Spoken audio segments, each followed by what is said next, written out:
우리 찬송가 426장 같이 부르시겠습니다. 426장 이 죄인을 완전케 하시옵고 내 마음속에 영원히 거하소서. 426장 찬송입니다. 이 죄인을 완전케 하시옵고 내 마음속에 영원히 거하소서. 죄 가운데 빠졌던 몸과 마음을 있는 보다 더히게 하옵소서. 눈보다 더욱 희어지게 고시소서. 정결케 하옵소서. 저 보좌에 앉으신 주 예수여, 이 몸 주께 드리니 받으소서. 내 마음과 지식도 드리오니 있는 보다 더히게 하옵소서. 눈보다 더욱 희어지게 고시소서. 정결케 하옵소서. 그 상하신 발 아래 엎드려서 날 깨끗게 하시기 원합니다. 날 정결케 하는 비밀 사오니 있는 보다 더히게 하옵소서. 눈보다 더욱 희어지게 고시소서. 정결케 하옵소서.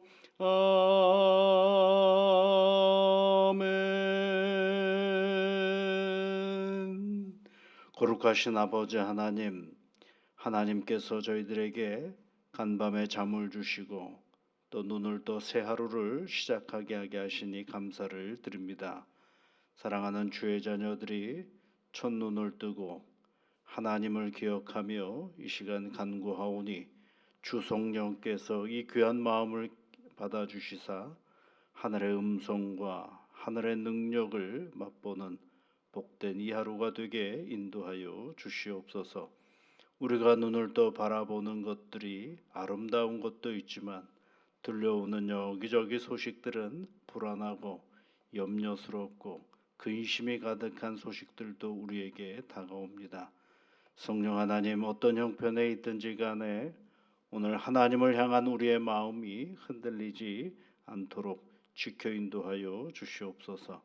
무엇보다도 곤고한 시간들을 보낼 때에는 하나님의 지혜와 능력과 도우심을 간구하게 하시고 내 인생 가운데 하나님께서 화려하고 좋은 것들을 주실 때에는 내게 모든 것을 주신 하나님께 찬송하며 나아가는 이 날이 되게 인도하여 주시옵고 복을 내려 주시옵소서. 거룩하신 아버지 하나님, 우리가 맞이하는 이 새 하루는 그 누군가가 열렬하게 살아보고 싶었던 날인 것을 잊지 않게 하시고 더 열심히 성실하게 감사하며 살아가는 이 오늘이 되어줄 수 있도록 지켜 인도하여 주옵소서. 사랑하는 믿음의 가정을 기억하시사 곤고하고 어려운 일들을 물리쳐 주시사 늘 주님 안에서 기쁨과 감사와 가정 모두가 웃음이 가득한 복된 날들이 되어줄 수 있도록 은총을 내려 주시옵소서. 거룩하신 아버지 하나님, 사랑하는 자녀들에게 복을 내려 주시옵소서. 그들의 삶의 자리 가운데 하나님의 도우심이 있게 하여 주시고 수고하고 애쓸 때마다 수고의 열매와 성실의 기쁨이 있는 우리 자녀들이 되도록 은총을 내려 주시옵고 출가한 자녀들에게는 그 가정을 늘 복으로 이끌어 주셔서 오고 가는 소식들이 기쁘고 감사한 소식들로 가득하도록 인도하여 주옵소서. 부득이하여 하나님 질병 가운데 있는 가족들이 있습니까? 성령님께서 이 시간 저들에게 친히 찾아가시어서 위로하시고 격려하시고 친히 안수하여 주심으로 그 더러운 질병으로부터 온전히 노임을 받아 일상의 삶을 넉넉히 살아갈 수 있는 귀한 우리의 가족들이 되어줄 수 있도록 성령님께서 힘과 능력으로 함께하여 주시옵소서. 세상의 여러 가지 일들을 펼쳐가며 계획하고 준비해가는 우리의 가족들이 있습니까? 성령님이시여 지혜와 능력으로 함께하여 주시고 좋은 사람들을 붙여주심으로 말미암아 그 행하고자 하는 일들 속에 하늘의 기쁨을 만끽하는 오늘이 되어줄 수 있도록 우리 하나님 도우시며 이끌어 주시옵소서. 예수님 이름으로 기도하옵나이다. 아멘. 하나님의 말씀은 욥기 17장입니다. 욥기 17장 1절부터 17절까지 말씀을 함께 같이 읽도록 하겠습니다. 16절까지네요. 같이 읽겠습니다. 나의 기운이 쇠하였으며 나의 날이 다하였고 무덤이 나를 위하여 준비되었구나. 나를 조롱하는 자들이 나와 함께 있으므로 내 눈이 그들의 충동함을 항상 보는구나. 청하건대 나에게 담보물을 주소서. 나의 손을 잡아 줄 자가 누구리이까? 주께서 그들의 마음을 가리어 깨닫지 못하게 하셨사오니 그들을 높이지 마옵소서. 보상을 얻으려고 친구를 비난하는 자는 그의 자손들의 눈이 멀게 되리라. 하나님이 나를 백성의 속담거리가 되게 하시니 그들이 내 얼굴에 침을 뱉는구나. 내 눈은 근심 때문에 어두워지고 나의 온 지체는 그림자 같구나. 정직한 자는 이로 말미암아 놀라고 죄 없는 자는 경건하지 못한 자 때문에 분을 내나니 그러므로 의인은 그 길을 꾸준히 가고 손이 깨끗한 자는 점점 힘을 얻느니라. 너희는 모두 다시 올지니라. 내가 너희 중에서 지혜자를 찾을 수 없느니라. 나의 날이 지나갔고 내 계획 내 마음의 소원이 다 끊어졌구나. 그들은 밤으로 낮을 삼고 빛 앞에서 어둠이 가깝다 하는구나. 내가 소홀히 내 집이 되기를 희망하여 내 침상을 흑암에 펴놓음에 무덤에게 너는 내 아버지라 부더기에게 너는 내 어머니라 내 자매라 할지라도 나의 희망이 어디 있으며 나의 희망을 누가 보겠느냐. 우리가 흙 속에서 쉴 때에는 희망이 수월의 문으로 내려갈 뿐이니라. 아멘. 욥의 말이 계속 진행이 돼가고 있습니다.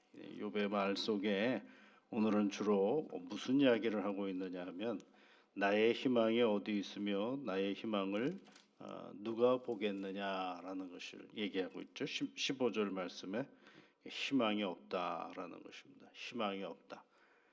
그런데 왜 희망이 없느냐라는 것을 쭉 얘기를 해왔어요. 희망이 없는 건 여러분 고통을 받기 때문에 희망이 없는 게 아닙니다. 지금 욥이 희망이 없다라고 말하는 건 내 고통 가운데 있는데 내가 지금 고통 가운데 있는데 이 고통을 바라보는 친구들의 말들을 가만히 보니까 자기를 조롱하고 있다라는 얘기인 것입니다. 여러분 2절 말씀을 보시면 나를 조롱하는 자들이 나와 함께 있으므로 그렇죠. 나와 함께 있다라고. 근데 가만히 여러분 친구들의 말을 들어보면 조롱한 건 아니었어요. 위로하려고 했고 네가 고통받는 이유를 잘 설명해 주려고 애를 썼죠.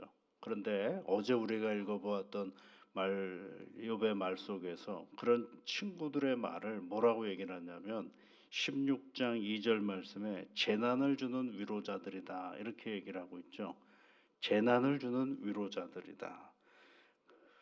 좋은 말인데 하나도 나한테 도움이 안 되는 재난을 주는 위로자다라고 얘기를 하고 있는 것입니다.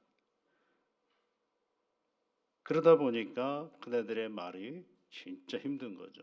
그 얘기가 반복해서 이제 17장에 등장을 해요. 여러분 2절도 그랬고 그다음에 5절을 한번 보시겠습니까? 보상을 얻으려고 친구를 비난하는 자는 그의 자손들의 눈이 멀게 되리라 이렇게 얘기했죠. 보상을 얻으려고 그랬대. 친구에게 좋은 위로를 줘서 여기서 보상은 뭐냐면 자기가 친구에게 좋은 위로를 줌으로 내가 큰 하나님의 복을 받는다가 아니라 내가 좋은 말을 해줌으로 그 친구가 잘 깨달아서 자기의 일상, 자기를 잘 돌아보기를 바라는 그게 이제 보상이라고 할 수가 있겠죠. 근데 그 보상을 얻으려고 친구를 어떻게 했다 그랬어요? 비난하는 자들이라고 얘기를 하고 있죠. 6절 말씀으로 가보시면 하나님이 나를 백성의 나이를 백성의 속담거리가 되게 하시니 그들이 내 얼굴에 침을 뱉는구나. 그렇죠. 침을 뱉는구나. 그래서 여러분 사람이 어떤 어려움을 당하면은요 어려움이 가장 큰 어려움일 거라고 생각하잖아요. 사실은 그 어려움은 견디기만 하면 어지간히 이겨낼 수 있는 어려움들이 많습니다. 근데 진짜 어려운 건 뭐냐면 주변에 있는 사람들의 시선이 더 어려울 때가 많죠. 그러니까 잘 모르면서도 자기가 가지고 있는 일반적인 시각으로 그 사람을 바라보는 거, 평가하는 거죠. 그게 진짜 어렵죠. 그거를 일일이 어려우면 내가 당하면 되거든요. 근데 누가 바라보는 그 시선은 내가 또 설명을 해야 될 때가 너무 많아요. 그게 너무 힘든 거죠. 그러면 내가 설명을 하면 이해를 해주느냐? 아니거든요. 그래서 네가 그렇게 된 거야라고 얘기할 때가 대부분입니다. 그러니까 참 힘든 거죠. 그것이 더 힘들어서 사람은 고난을 못 견뎌서 자살을 하는 게 아니라 그 주변의 시선 때문에 사실은 목숨을 끊는 사람들이 더 많다라는 것을 우리가 꼭 기억해야 하는 것입니다. 그래서 오죽했으면 그런 말도 있잖아요.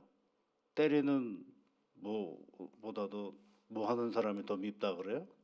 예? 예. 때리는 시어머니보다도 말리는 시누이가 더 밉다라는 말을 하잖아요. 왜요? 말리는 그 과정이나 이런 것들이 사실은 잘 모르면서 하는 경우들이 많거든요.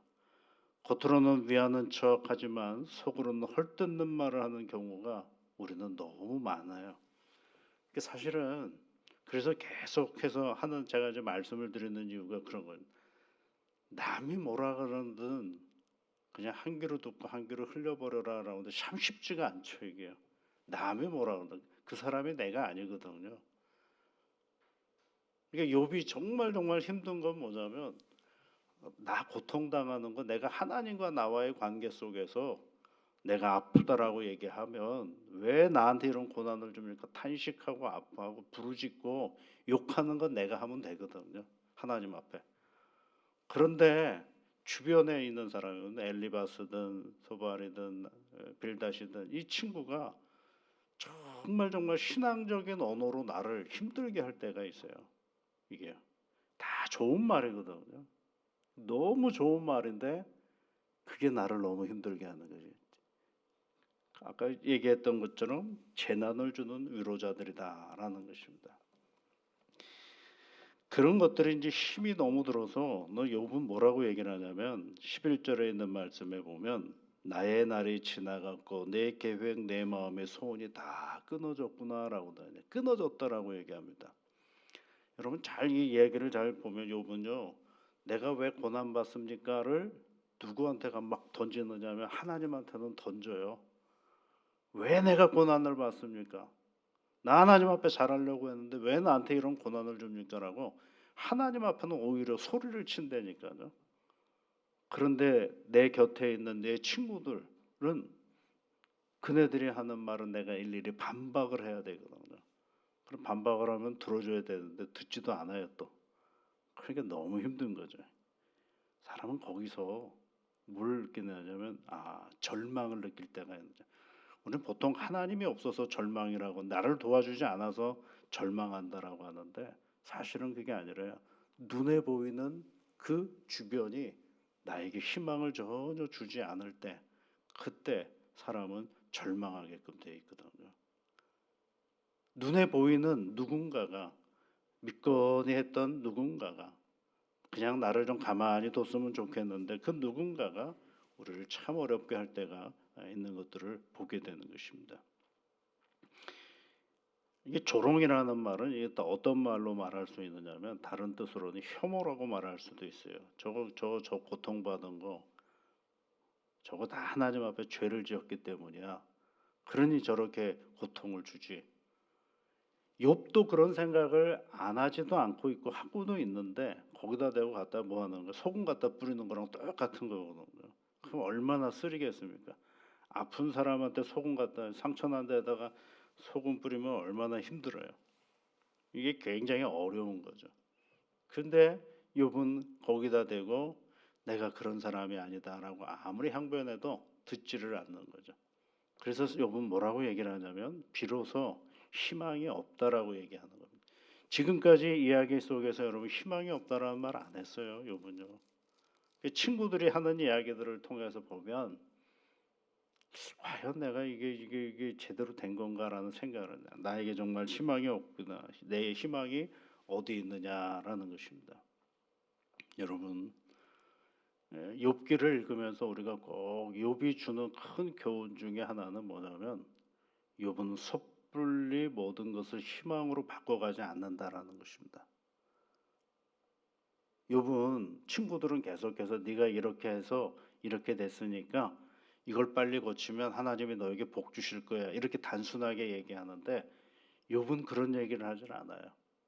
욥에게서 우리가 배울 수 있는 건 그 현실에 그 상황에 처해 있는 한 사람이 어떻게 아파하고 힘들어하는 과정 속에서도 하나님을 끝끝내 붙잡느냐가 그의 가장 큰 것이거든요. 과정을 얘기하고 있는 거죠. 지나고 나서 결과를 얘기하는 것이 아니라 욥은 처절하게 자기의 인생 가운데 오는 현실적인 고난 앞에서 그래도 아파하고 힘들어하면서도 끝끝내 눈물을 흘리면서도 하나님을 붙잡는 그런 믿음의 사람인 것을 우리가 가르쳐 주는 것이죠. 16장 20절 말씀 여러분 다시 한번 보시면 나의 친구는 나를 조롱하고 내 눈은 하나님을 향하여 뭐 한다고 되어 있어요? 눈물을 흘리니 이렇게 되어 있죠. 그러니까 끝끝내 하나님을 향하여 눈물을 흘릴 수 있는 사람이죠. 그런데 주변은 어때요? 말 한마디, 행동 하나가 나로 하여금 참 힘 빠지게 하는 일들이 많은 것을 보게 되는 것입니다. 여러분 우리가 예수를 잘 믿는 것은요. 조롱당할 수 있는 여건에 있는 사람을 바라보면서 조롱하지 않는 것이 우리가 해야 될 일입니다. 모든 사람이 욕할 수 있는 여건이 있는 그 사람을 적어도 예수 믿는 나는 욕하지 말아야 됩니다. 이해는 하지 않아도 좋아요. 그러나 욕은 하지 말아야 됩니다. 우리 사회에 보면 이 욕 여러 가지 조롱받는 위치에 있는 사람들이 참 많지 않습니까? 소외자들도 있고 여러 가지 여건의 삶의 여건들 속에 부득이하여 당하는 고난의 자리에 있는 사람들이 있어요. 그걸 바라볼 때 연민이 안 일어나도 좋습니다. 동정이 안 일어나도 좋은데 저로 욕은 하지 말아야 됩니다. 조롱은 하지 말아야 됩니다. 그 삶을 이해가 안 될 수도 있죠. 그 삶의 자리가 도대체 나는 내 지금 살아온 어떤 삶의 배경 속에서는 이해가 안 돼요. 그런 경우도 있죠. 왜냐하면 사람이 살아가는 삶의 자리는 얼마나 다층적이고 복잡한지 몰라요. 간단치가 않거든요. 그런 과정 속에서 우리가 꼭 기억해야 할 것 중 하나, 내가 정말 예수를 그리스도로 고백하고 살아간다라고 한다면 때로는 그저 묵묵히 바라만 봐주는 것도 괜찮다라는 것입니다. 섣부른 내가 가지고 있는 윤리와 도덕으로 그것을 폄하하고 그것을 욕하고 그것을 무시할 것이 아니라 그런 마음이 생길 때는 오히려 그냥 담담하게 바라만 봐줘도 그에게는 어쩌면 살아갈 수 있는 새 힘과 용기가 생기는 자리거든요. 얼마나 다양한지 몰라요. 우리가 살아가는 사람들의 삶의 태도들을 보면 너무너무 다릅니다. 정치적인 색깔도 다르고요. 성적인 취향도 다르고요. 우리가 바라보는 이 모든 것들이 다 다른데 나와 다르기 때문에 한 세상을 살아가는 그 누군가를 함부로 혐오하고 폄하하고 조롱하는 것은 그 삶의 자리를 너무너무 무시하는 것과 다름이 없거든요. 정말 내가 이해가 안 된다면 뭐 하자고요? 그저 그냥 바라만 봐자라는 겁니다. 욕하고 조롱할 것이 아니라 그냥 바라만 봐주는 것도 예수 믿는 사람으로서 우리가 해야 될 가장 큰 가치다라는 것입니다. 욥이 가장 힘든 건 몸이 아픈 것도 힘들지만 더 힘든 건 자기 몸을 아픈 것을 바라보는 아주 간단하고서 그리고 자기 중심의 윤리와 도덕으로 그 고난받는 사람을 폄하하고 평가하는 그 장면을 욥은 굉장히 힘들어하고 있다라는 것입니다. 여러분 그 이야기 속에서 나의 희망이 어디 있느냐라고 욥이 얘기하고 있지 않습니까? 적어도 우리가 한 세상을 같이 살아가는 사람으로서 함께 이 땅에 살아가는 모든 사람들은 우리 삶의 자리를 다 이해할 수는 없다고 한다면 그저 같이 살아가고 있다라는 것만으로도 서로 인정하고 하는 그런 모습들이 우리에겐 필요한 것이죠. 오늘 욥기의 말씀을 우리가 기억하면서 오늘도 우리 가운데에 내가 이해되지 않는 누군가의 삶의 자리를 바라보면서 묵묵히 바라봐주고 하나님 앞에 함께 기도하면서 나아가는 믿음의 자녀들이 되시기를 주의 이름으로 축복합니다. 같이 기도하겠습니다. 하늘에 계신 우리 아버지, 아버지의 이름을 거룩하게 하시며 아버지의 나라가 오게 하시며 아버지의 뜻이 하늘에서와 같이 땅에서도 이루어지게 하소서. 오늘 우리에게 일용할 양식을 주시고 우리가 우리에게 잘못한 사람을 용서하여 준 것 같이 우리 죄를 용서하여 주시고 우리를 시험에 빠지지 않게 하시고 악에서 구하소서. 나라와 권능과 영광이 영원히 아버지의 것입니다. 아멘.